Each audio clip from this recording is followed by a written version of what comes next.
Hello everyone. So ఈ వీడియోలో మనం డిఫరెంట్ టైప్స్ ఆఫ్ అనీమియా గురించి చూద్దాం.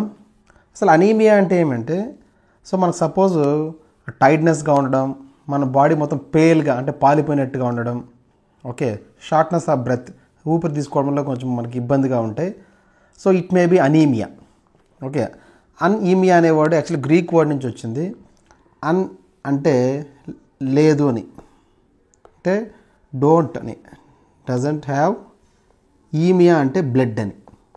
ఓకే, సో బ్లడ్ లేదు అని అర్థం యాక్చువల్లీ అనీమియా అంటే. యాక్చువల్లీ లిటరల్ మీనింగ్ బ్లడ్ లేదని కాదు, ముందు గ్రీక్ వర్డ్ అలా అనేవాళ్ళు.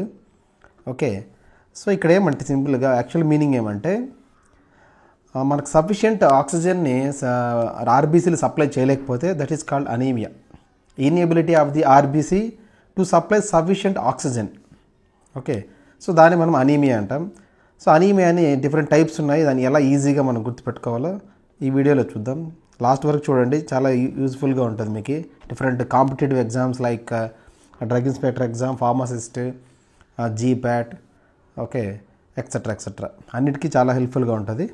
సో అందులో టైప్ ఫస్ట్ వన్ చూడండి. So first one is microcytic anaemia. Microcytic anaemia. So microcytic anaemia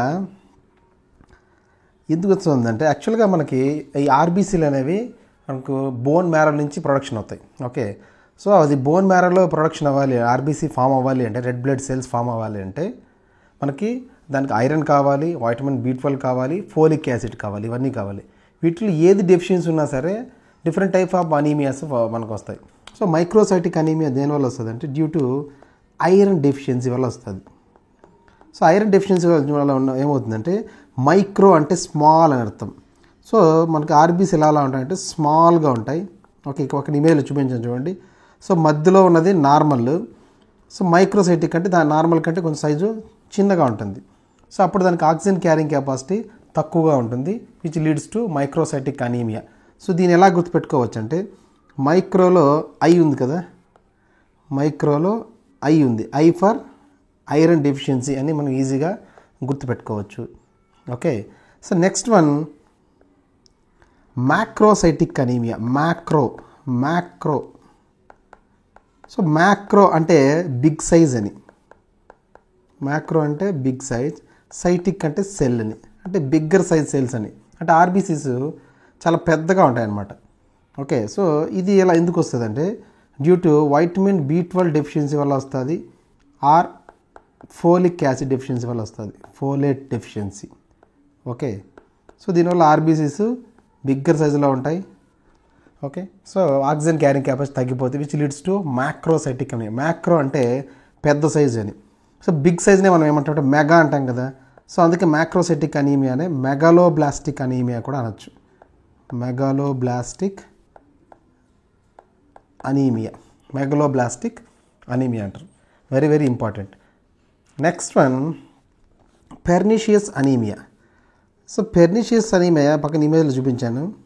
so pernicious anaemia మనకి ఎందుకు వస్తుందంటే, ఇది కూడా ఇండైరెక్ట్గా వైటమిన్ B12 డెఫిషియన్సీ. కాకపోతే మనం వైటమిన్ B12 మనం తీసుకున్న తర్వాత, మన వైటమిన్ B12 మనకి ఇంటెస్టైన్ నుంచి లేదా స్టమక్ నుంచి అబ్జార్బ్ అవ్వాలంటే, బ్లడ్లోకి అబ్జార్బ్ అవ్వాలంటే ఇట్ రిక్వైర్స్ ఇంట్రిన్సిక్ ఫ్యాక్టర్. అది క్యారియర్ కావాలి, అదంతా కదా వెళ్ళలేదన్నమాట, వైటమిన్ B12 అబ్జార్బ్ అవ్వలేదు. So it require intrinsic factor. So suppose మనకి ఇంట్రిన్సిక్ ఫ్యాక్టర్ అంటే like immune disorders, auto immunity వల్ల, అంటే మన ఇమ్యూనిటీ సిస్టమ్ ఏం చేస్తుందంటే ఒక్కొక్కసారి మన ఇంట్రిన్సిక్ ఫ్యాక్టర్ రిలీజ్ చేసే సెల్స్ని డ్యామేజ్ చేసేస్తుంది. సో అప్పుడు ఇంట్రిన్సిక్ ఫ్యాక్టర్ అనేది ఉండదు. ఇంట్రిన్సిక్ ఫ్యాక్టర్ లేకపోతే వైటమిన్ B12 కూడా అబ్జార్బ్ అవ్వదు బ్లడ్లోకి. అప్పుడు మనకి విటమిన్ B12 డెఫిషియన్సీ వస్తుంది. ఓకే, సో అలా వచ్చే అనీమియాని మనం పెర్నిషియస్ అనీమియా అంటాం. So pernicious anaemia is due to lack of intrinsic factor. Intrinsic factor లేకపోతే మనకి ఆటోమేటిక్గా వైటమిన్ B12 డెఫిషియన్సీ వస్తుంది. Okay, intrinsic factor, vitamin B12 deficiency. So vitamin B12 deficiency వస్తే ఆటోమేటిక్గా it leads to macrocytic or megaloblastic anaemia. Okay, so మనకి exam point of వ్యూలో deficiency of intrinsic factor leads to అన్నప్పుడు pernicious anaemia అని స్పెసిఫిక్గా ఇవ్వాలి. ఒకవేళ పెర్నిషియస్ అనీమియా ఆప్షన్స్లో లేకపోతే అప్పుడు మ్యాక్రోసైటిక్ అంటే megaloblastic anaemia or macrocytic anaemia option ఉంటే అది ఇవ్వచ్చు మనం. Next fourth one aplastic anaemia. So aplastic anaemia ఎందుకు వస్తుందంటే మనము బోన్ మ్యారో డ్యామేజ్ వల్ల వస్తుంది. సో బోన్ మ్యారో డ్యామేజ్ అయితే మనకు అప్లాస్టిక్ అనీమియా వస్తుంది. ఎందుకంటే మనకు ఆర్బీసీల ప్రొడక్షన్ అనేది బోన్ మ్యారో నుంచే ఫామ్ అవుతాయి మనకి. సో ఆ బోన్ మ్యారోనే డ్యామేజ్ అయింది అనుకోండి, సో అప్పుడు అక్కడి నుంచి రావాల్సిన ఆర్బీసీ మనకు సఫిషియెంట్గా ఉండవు కాబట్టి సఫిషియెంట్ ఆక్సిజన్ సప్లై ఉండదు, which leads to aplastic anaemia. So దీన్ని ఎలా గుర్తుపెట్టుకోవచ్చు అంటే మనకు ఏ తర్వాత ఏమొస్తుంది, బి కదా. So B for bone marrow damage అని గుర్తుపెట్టుకోవచ్చు. Next one, fifth one, sickle cell anaemia. So sickle cell anaemia అంటే, సికిల్ అంటే మనకి కొడవలి అని అర్థం. సికిల్ అంటే దిస్ వన్ కొడవలి తెలుగులో. సో ఇక్కడ మనకి ఏమవుతుందంటే ఆర్బీసీలు ఈ కొడవలి షేప్లోకి వచ్చేస్తాయి. సో ఇక్కడ సి హియర్, ఇక్కడ వచ్చిన చూడండి సేమ్ ఈ షేప్లోకి. సో ఆ షేప్లోకి వచ్చినప్పుడు ఏమవుతాయంటే అవి ఇక్కడ మనకు ఆ బ్లడ్ క్యాపిలరీస్లో స్టిక్ అయిపోతాయి, అతుక్కుపోతాయి.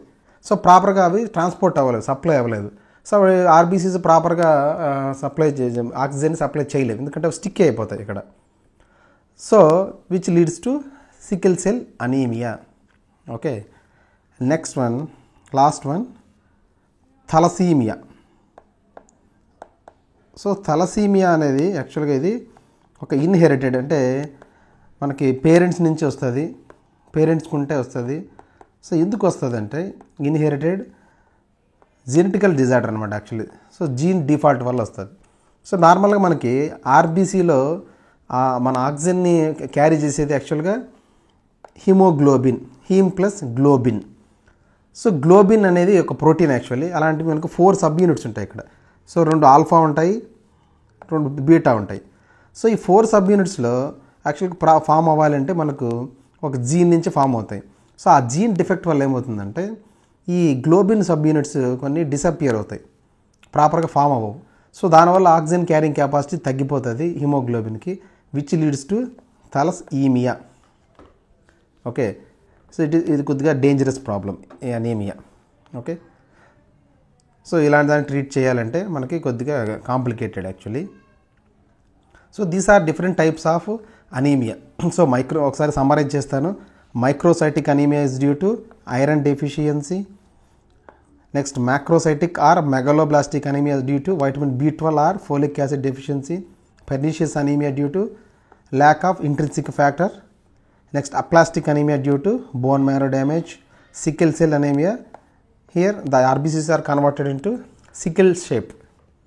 Next, last one, thalassemia is it's a inherited genetical disorder. Okay, so I hope మీకు హెల్ప్ అయింది అనుకుంటున్నాను. సో మీకు ఏదైనా డౌట్స్ ఉంటే మీరు కామెంట్లో మనకి కామెంట్ సెక్షన్ కామెంట్ చేయండి, నేను రిప్లై ఇస్తాను. ఓకే, సో మీకు నచ్చితే లైక్ చేయండి, షేర్ చేయండి, సబ్స్క్రైబ్ చేయడం మర్చిపోవద్దు. Thank you.